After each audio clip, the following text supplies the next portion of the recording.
बिस्मिल्लाहिर्रहमानिर्रहीम। दो अहम मामलात पे बात करेंगे। कुछ बात करेंगे पाकिस्तान में मईशत से जुड़ी खबरों पे, और मईशत से जुड़ी सबसे बड़ी खबर यह है कि मूडीज़ ने पाकिस्तान की रेटिंग को बेहतर करार दिया है। इसका मतलब यह है कि पाकिस्तान बहुत सारे मामलात में जहां डिफ़ॉल्ट रिस्क से बच गया है, वहाँ उसकी इकॉनमी जो है, उसकी मईशत जो है, उसके कुछ खदोखाल कुछ इस तरह के हैं कि जिसको हम बेहतरी की जानिब जाता हुआ कह सकते हैं। इसके साथ साथ IMF का डू मोर का मुतालबा भी एक है। वो मुतालबा क्या है, उसके ऊपर भी बात करेंगे।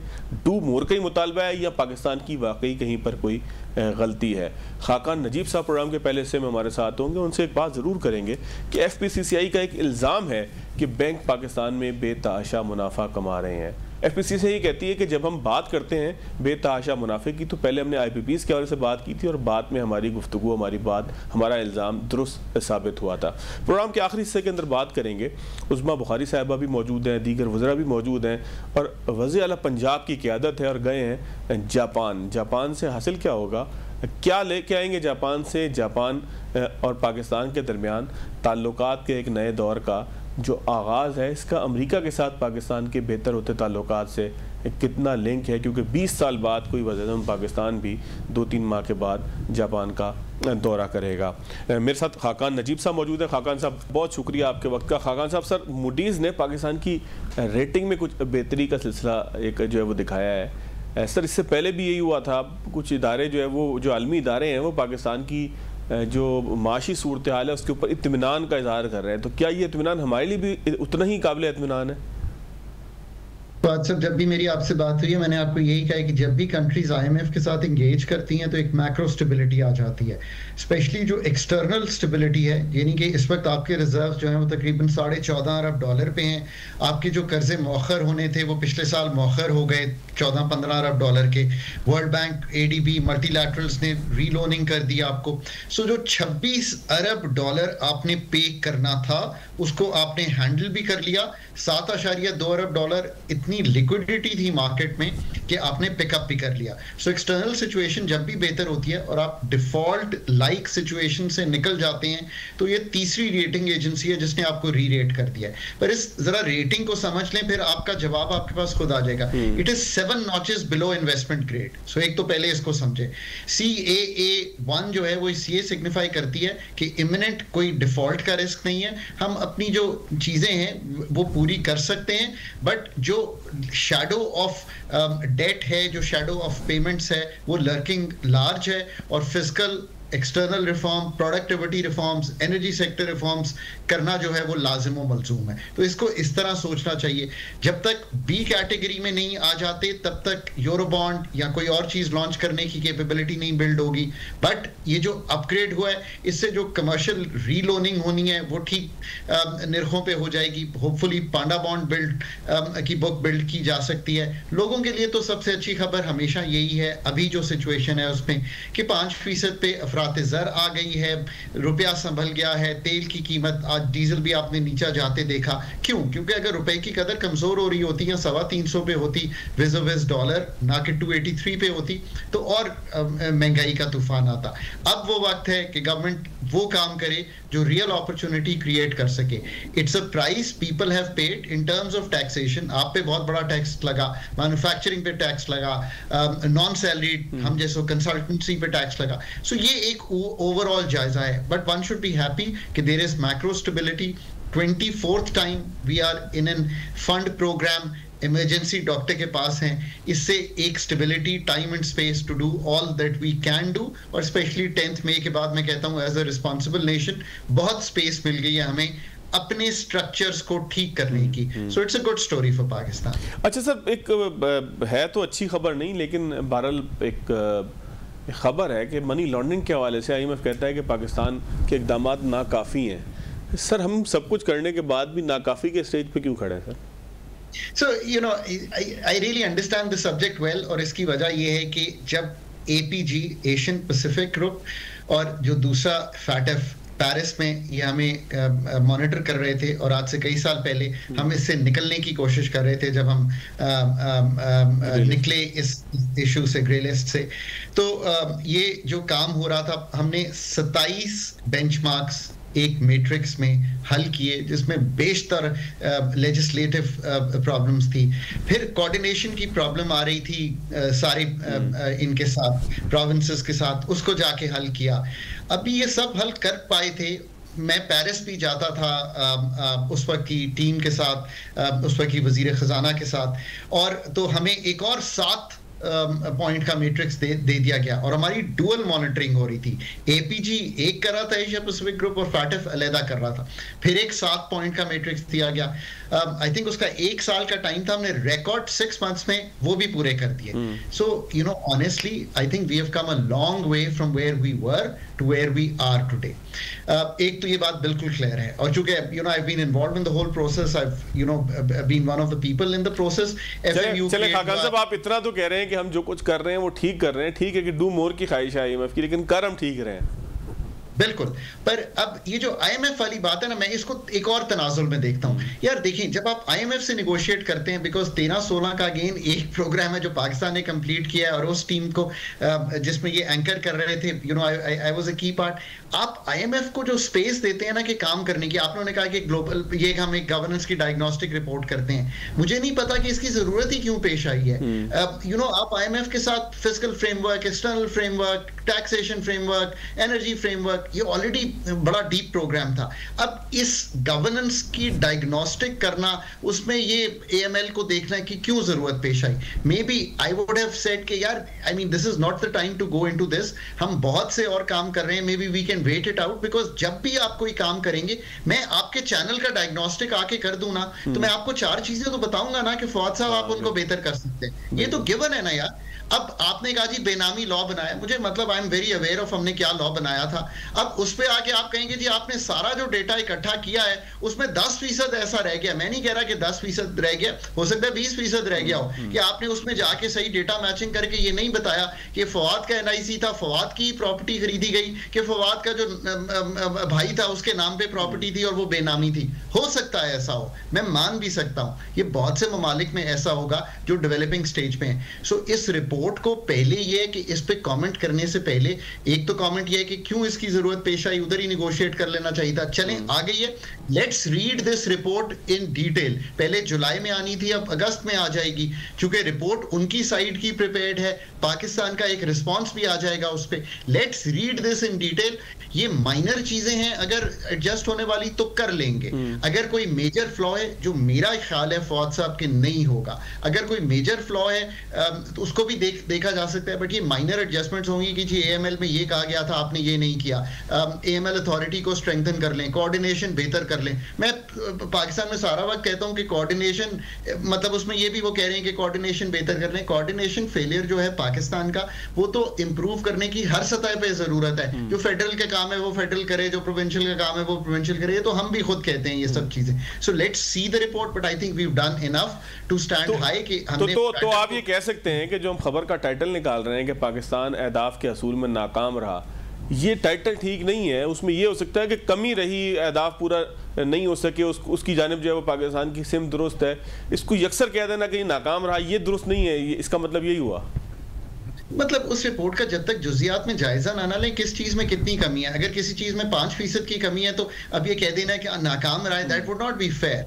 और यू नो मतलब एंटी मनी लॉन्ड्रिंग अथॉरिटी है, वो ऑलरेडी कोऑर्डिनेट कर रही है। अब आप कैसी कोऑर्डिनेशन चाहते हैं, मतलब you know what do you want the coordination to improve. So you know ये चीजें जब तक जुजियात में ना जाके देखी जाएं फॉर ए नेशन, और उस पे इतना बड़ा एएमएल या एंटी मनी लॉन्ड्रिंग का बोझ डाल देना इज नॉट गुड। बिकॉज आप याद रखें कि हमारी ट्रांजैक्शंस हो रही होती हैं, हमारी एलसीज खुल रही होती हैं, फॉरेन बायर्स देख रहे होते हैं। So one has to be very careful in this respect. Till I see the full report, till I see के डायग्नोस्टिक में कहां पे कितने % की वीकनेस अगर कोई दिखाई दी है, और उसका रिस्पांस फिर उस इदारे से लिया जाए कि जी क्यों इसमें ये चीज दिखाई दी है, तो फिर आगे इंसान बात कर सकता है। अच्छा सर, एक सवाल ये उठता है कि एफपीसीसीआई एक प्रेस कॉन्फ्रेंस करती है, उसमें वो कहती है कि जी बैंकों का मुनाफा जो है वो बेतहाशा है, और वो अपनी इस प्रेस कॉन्फ्रेंस के अंदर बहुत सारी चीज़ों का जायज़ा ले रहे थे, बहुत सारी चीज़ों के ऊपर सवाल उठाए थे। आईपीपीज़ वाला भी सवाल उठाया कि जी आईपीपीज़ को भी जब हमने छेड़ा तो पता लगा कि जी वो मुनाफा बेतहाशा ले रहे हैं। सर ये कुछ चीज़ें तो पब्लिक सेंटिमेंट की हैं, ज़ाहिर है कि वो एक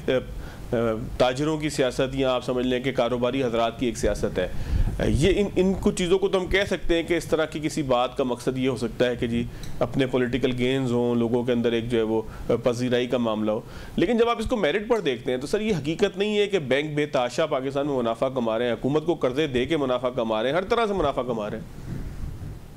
So the number of aspects are important in this, right? कि हमें पहले तो ये देखना है कि जो बड़े बैंक हैं वो किस रेट पे बोरो कर रहे हैं और किस रेट पे लेंड कर रहे हैं। क्या उनका जो लेंडिंग मार्जिन है वो बहुत ज्यादा है और क्या वो एक्सप्लॉइट कर रहे हैं आपको और मुझे, यानी कि जब वो हमसे ले रहे हैं पैसे तो उसका हमें सही, जिसे आप कहेंगे इंटरेस्ट कह लें, मार्कअप कह लें, प्रॉफिट कह लें, वो नहीं दे रहे।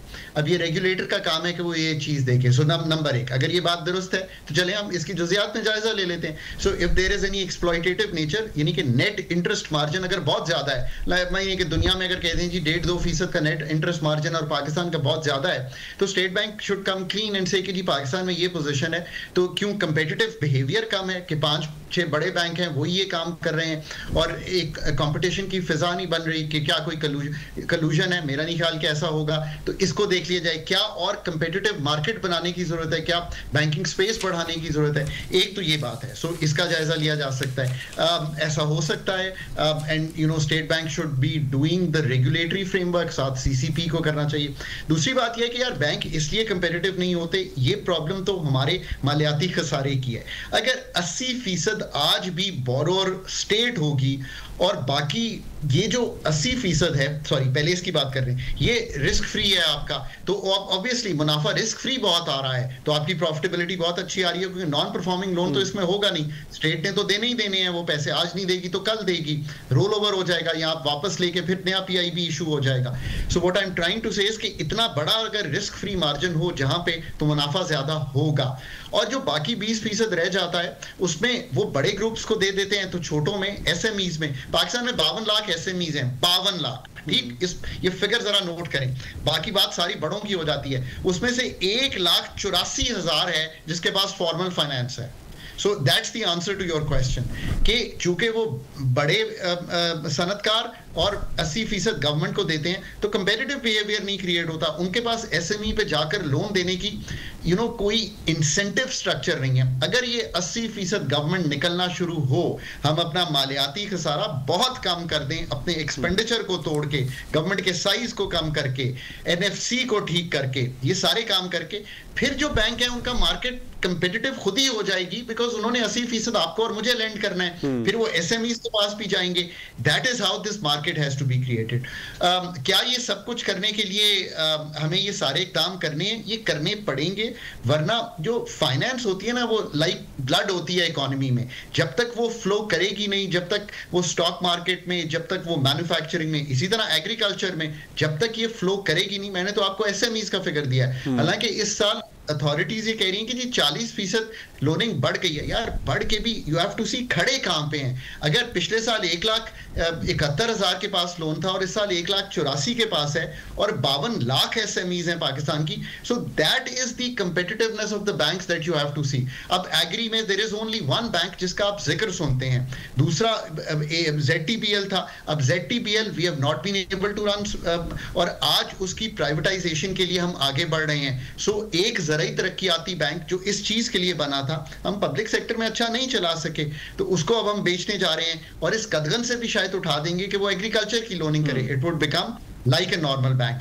ये हैं वो नीशेस। मतलब मैं कभी कभी मजाक किया करता हूं कि ऑन अ लाइटर नोट, कि सारे जो इंटरनेशनल मल्टीलैटरल्स हैं वो डेवलपमेंटल इंस्टीट्यूशंस हैं।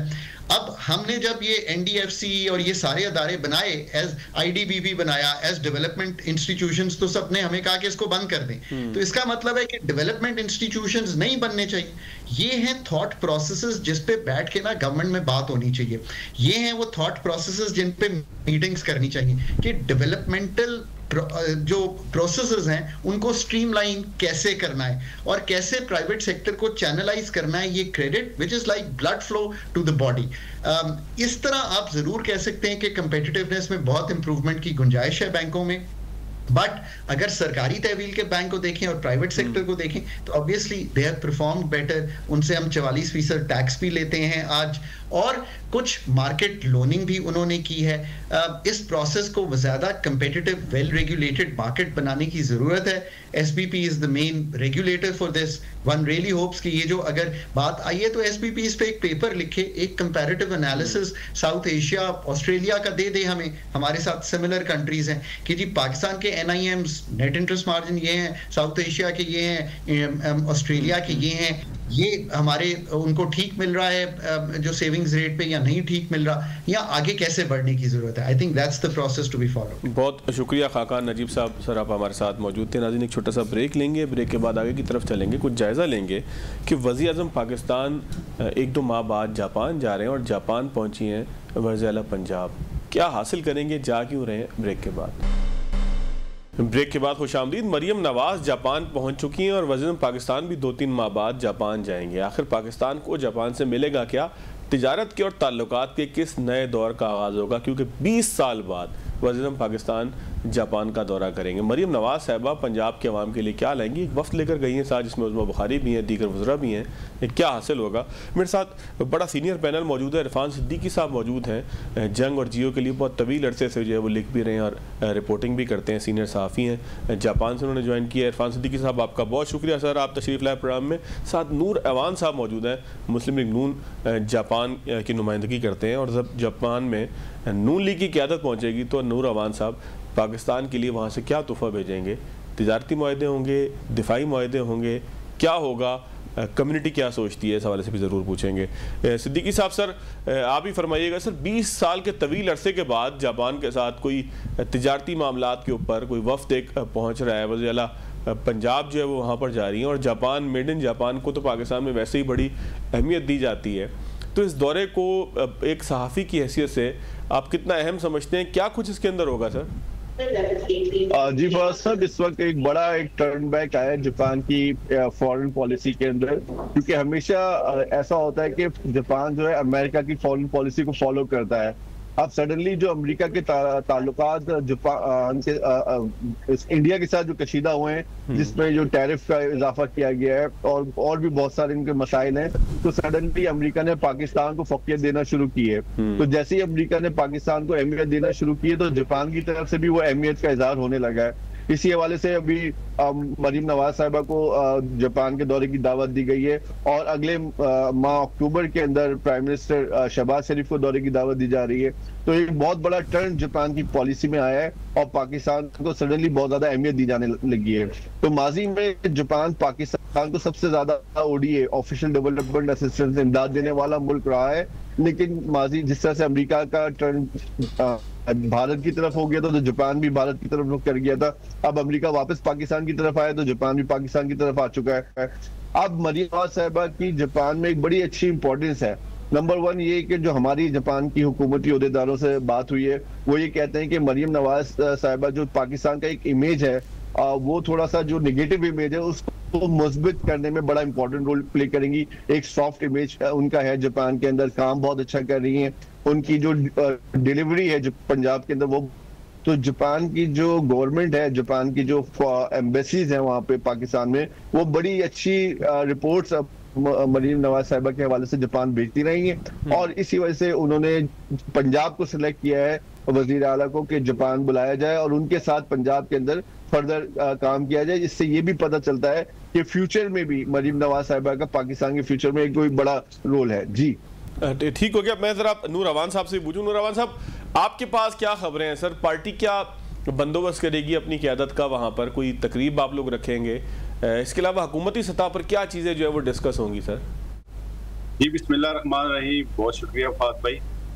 सबसे पहले तो ये बड़ी अहमियत का दौरा है, और पहली वज़ीर आला खातून जो है जो पंजाब की, वो जापान फर्स्ट टाइम आ रही है पाकिस्तान से, और पाकिस्तान जापान भी उनको बहुत ज़बरदस्त वेलकम कर रहा है। और ख़ुसूसी तौर पे जब मेरी सीएम पंजाब साहबा से मीटिंग हुई थी, तो आप वो देखें अगर, तो उनका पहले दौरा एशिया का चाइना का था, अब वो जो है दूसरा दौरा जो है कि वो जापान में एशियाई में कर रही है। तो ये बड़ी अहमियत दे रही है जापान को, देख रही है कि जापान की टेक्नोलॉजी, जापान की जो इतनी दुनिया में जो मशहूर है, इसकी जो है कि ये इतना क्लीन है इनका सिस्टम, ये क्यों जो है कि जापान की इतनी अहमियत है। और इसको मैं देखने के लिए जापान आ रहा हूँ, और मुख्तलिफ इनका जैसे स्कूल सिस्टम है, हॉस्पिटल सिस्टम है, इनका जो है सीवरेज सिस्टम है, कोई जापान के एक समुंदर के अंदर है, इसके बावजूद भी उन्होंने किया है कि इतना अच्छे इंतजाम किया है, इतनी सफाई क्यों होती है। हमें इसमें क्या करना चाहिए पंजाब को, गवर्नमेंट को, कि जो उनकी जो है कि उनके विलेज कितने प्यारे हैं, उनके विलेज भाई वो सिस्टम है जो शहरों में है। तो वो बाजी जो है कि सीएम साहबा जो है कि वो यहाँ पे अपने वजीरों को साथ लेके, जो जिस तरह बल्दियात के वजीर हैं, जिस तरह लॉ के वजीर हैं यहाँ पे के जो है उनको साथ लेके आ रही हैं कि आप यहाँ पे जो इनकी दिखाया जाएगा कि इस तरह जो है कि हमें भी पंजाब के अंदर जो है कि ऐसे ही काम करना चाहिए कि एशिया जापान जिस तरह जो है कि मिल के आपस में उनसे मुख्तलिफ जो है कि हम यूसैन होंगे मुख्तलिफ कंपनियों से, और पंजाब के अंदर मुख्तलिफ लोग जो है कि अभी इन्वेस्टमेंट करना चाह रहे हैं, और मैन पावर में पंजाब के अंदर लोग जो है कि यहाँ पे जापान 2040 तक हमें 45 लाख जापान को बंदे चाहिए मैन पावर में। और वो जो है कि सीएम साहबा ने ये कहा है कि हमें जो है कि यहाँ पे लैंग्वेज, अक्सर ये होता है कि हमारे लोग जो है लैंग्वेज नहीं सीखते, लैंग्वेज में फेल हो जाते हैं, तो वो उसके लिए हमें कौन से इदारे बनाने चाहिए।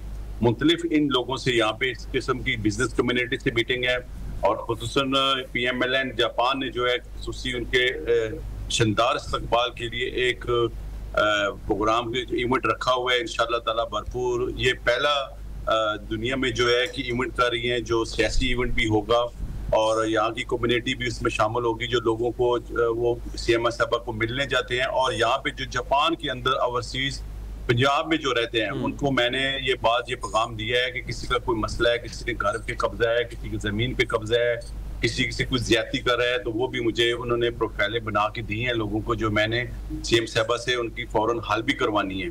तो ये बड़ा अहमियत का दौरा है और जापानी कौम भी बड़ी खुश है। और दूसरा वो एक्सपो का दौरा कर रही है, एक्सपो में भी जाएंगी, टोक्यो में भी मुख्तलिफ वजीरों से यहाँ की मीटिंग है, उनकी मुख्तलिफ लोगों से जो है उनकी कारोबारी लोगों से मीटिंग है। तो मैं कहता हूँ कि ये एक बड़ा अहमियत का दौर है जी। ठीक हो गया, मैं दोबारा आपकी तरफ आता हूँ। इरफान सिद्दीकी साहब, जिस तरीके से नूर अवान साहब ये कह रहे थे कि एक 45 लाख जो है वो वर्कर की ज़रूरत है जापान को, तो क्या पाकिस्तान और जापान के दरमियान कोई ऐसा मुआहदा भी हो सकता है कि पाकिस्तान को ह्यूमन रिसोर्स प्रोवाइड करे? फिर टेक्नोलॉजी समेत किन किन मामलात के अंदर ख़ासतौर पर पंजाब और फिर अमूमी तौर पर पाकिस्तान जापान के साथ जो है कोई रास्ता बना सकता है? क्योंकि अगर अमूमी हम बात करें पाकिस्तान की, तो पाकिस्तान में समझा जाता है कि जापान की चीज़ें क्वालिटी में या जापान की सिस्टम क्वालिटी के वाइज या उसकी अहमियत और अफादियत की वजह से जो है वो दुनिया में सबसे बेहतर है। तो हमारा तो जापान के साथ एक तवील ताल्लुक भी रहा है, जायका भी यहाँ पे काम करता रहा है अपने जो मुख्तलिफ प्रोजेक्ट्स थे। तो आने वाले दिनों में आप क्या देखते हैं, कोई ब्रेक थ्रू नज़र आता है आपको सिद्दीकी साहब?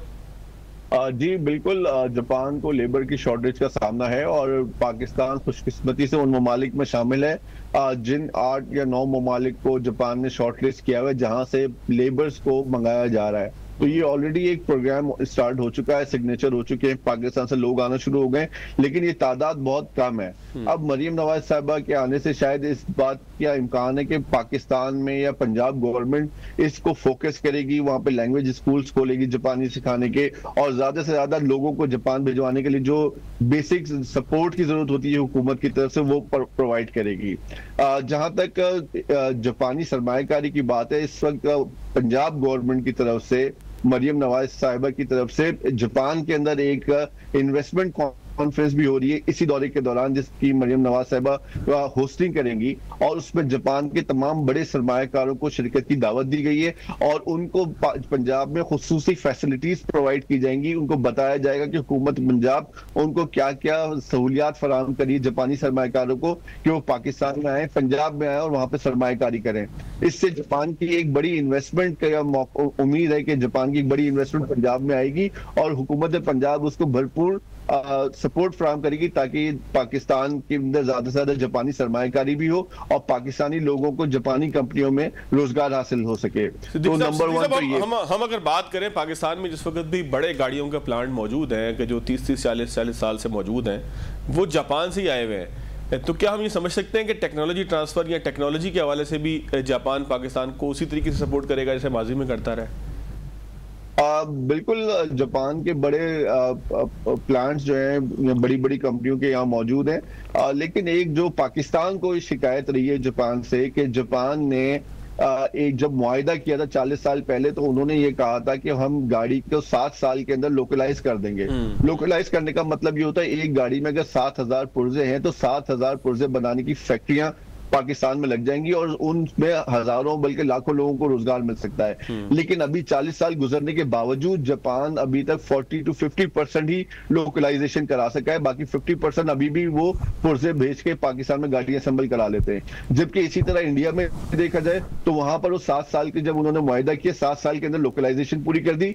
उसका फर्क ये नजर आता है कि जापान इंडिया के अंदर ऑल्टो कार आज 3.5-4 लाख रुपए में मिल जाती है और पाकिस्तान में वही ऑल्टो कार 30 लाख रुपए में मिल रही है और म्यार भी ठीक नहीं है। तो ये पाकिस्तान को शिकायत रही है जापान की कंपनियों से और जापान की हुकूमत से कि वहां पे लोकलाइजेशन में बहुत स्लो जापान काम करता है पाकिस्तान में एज कम्पेयर टू इंडिया। तो इसमें भी शायद इस बारे में भी बात हो कि पाकिस्तान में लोकलाइजेशन जो ऑलरेडी कारखाने हैं वो जल्द से जल्द लोकलाइजेशन करें ताकि पाकिस्तान के अंदर मुलाजमत के मौके और सनती इंफ्रास्ट्रक्चर बढ़ सके। ठीक हो गया, उम्मीद है। मैं सिद्दीकी साहब आपके पास जरूर आऊंगा। आपकी मुलाकात हुई थी वज़ीर-ए-आज़म पाकिस्तान साहब से, वज़ीर-ए-आज़म पाकिस्तान से, आपकी क्या बात हुई थी जरूर आपसे पूछना है प्रोग्राम के आखिर में। लेकिन नूर अवान साहब, सर आप जरा कंक्लूड कीजिएगा कि पाकिस्तान, हम बात करते हैं इंपोर्ट्स की जापान से, क्योंकि जापान के पास टेक्नोलॉजी है और टेक्नोलॉजी के अंदर भी एक क्वालिटी है, जिस तरह से लोकलाइजेशन की बात भी सिद्दीकी साहब ने की।